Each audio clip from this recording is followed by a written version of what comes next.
दोपहर के टाइम पे 2 दिन तक कंटिन्यू ऐसा मौसम रहा, कम से कम 2-2 3-3 घंटे तक। उस कंडीशन में हमारे 2000 से भी ज़्यादा पौधे जो है वो ख़राब हो गए। लगभग खीरे को ट्रांसप्लांट करने के 20 दिन बाद में फ्लावरिंग आना शुरू है और बहुत ठीक ठाक फ्लावरिंग आना शुरू हो गई है। फिलहाल लगभग ये मान के चलिए कि 15% जो प्लांट्स में है वो फ्लावरिंग शुरू है। अगले 2 दिन में लगभग 60% प्लांट्स में जो है फ्लावरिंग आना शुरू हो जाएगी। और जो पौधे ख़राब हो गए थे उनकी जगह जो रिप्लेसमेंट किया गया सीड है उसमें अभी टाइम लगेगा, क्योंकि उनको ट्रांसप्लांट बीज को लगाए हुए करीब मान के चलिए कि 15 दिन के आसपास हुआ है, तो उनमें अभी समय लगेगा। हालांकि फर्टिगेशन जो है दोनों में एक डिफरेंस पैदा करेगा, क्योंकि जो बाद में हमने सीड लगाया था वो और जो पहले हमने ट्रांसप्लांट किए हैं वो दोनों के फर्टिगेशन में काफ़ी अंतर है, क्योंकि हमें बड़े पौधों के हिसाब से फर्टिगेशन देना पड़ेगा। तो जो हमने नए सीड लगाए थे हो सकता है उनके इंटरनोड्स में जो है गैप ज़्यादा रहे और उन पौधों की लंबाई जो है ज़्यादा बढ़े।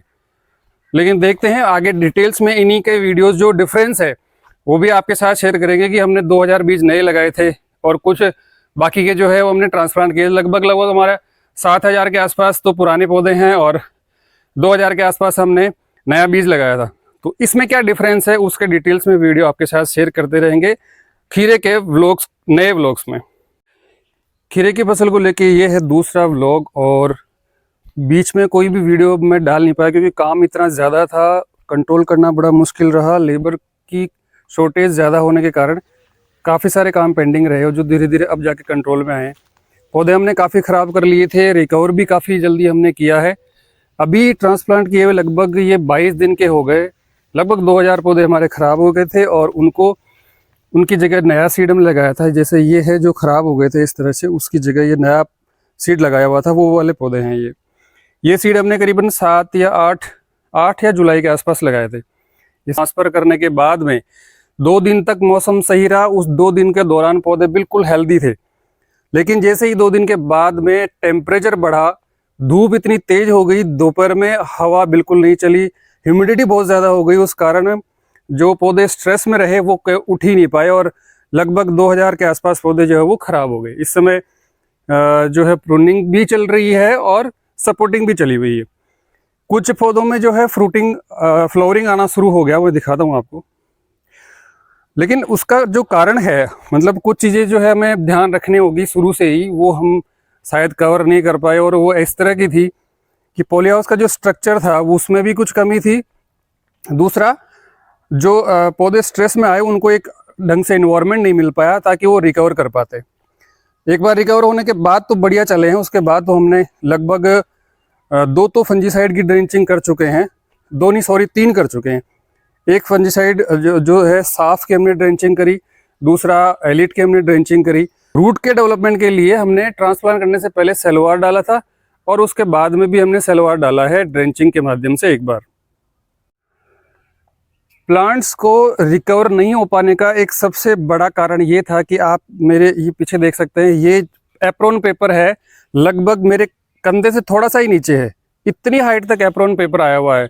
ऐसी कंडीशन में जो वेंटिलेशन है वो प्रॉपर नहीं हो पाया, हवा आर पार देख से नहीं निकल पाई, इस वजह से फंगस बहुत ज़्यादा हुआ, ह्यूमिडिटी बहुत ज़्यादा बढ़ी। और दूसरा,